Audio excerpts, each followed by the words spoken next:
السلام عليكم ورحمة الله وبركاته. أعوذ بالله من الشيطان الرجيم. بسم الله الرحمن الرحيم.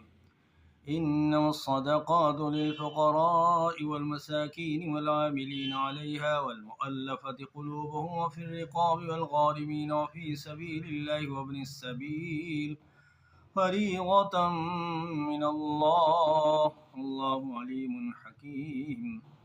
ومنهم الذين يؤذون النبي ويقولون هو أذن قل أذن خير لكم يؤمن بالله ويؤمن للمؤمنين ورحمة للذين آمنوا منكم والذين يؤذون رسول الله لهم عذاب أليم.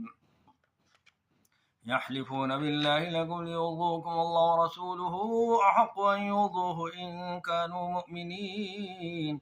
ألم يعلموا أنه من يحادد الله ورسوله فأن له نار جهنم خالدا فيها ذلك الخزي العظيم.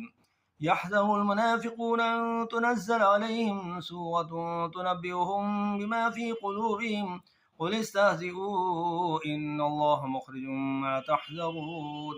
ولئن سألتهم ليقولن إنما كنا نخوض ونلعب قل بالله وآياته ورسوله كنتم تستهزئون لا تعتذروا قد كفرتم بعد إيمانكم إن نعف عن طائفة منكم نعذب طائفة بأنهم كانوا مجرمين.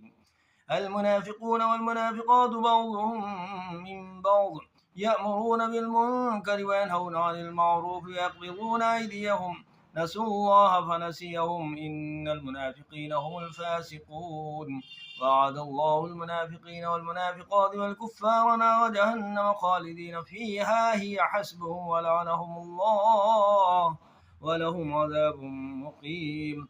كالذين من قبلكم كانوا أشد منكم قوة وأكثر أموالا وأولادا فاستمتعوا بخلاقهم فاستمتعتم بخلاقكم كما استمتع الذين من قبلكم بخلاقهم وخضتم كالذي خاضوا أولئك حبطت أعمالهم في الدنيا والآخرة وأولئك هم الخاسرون.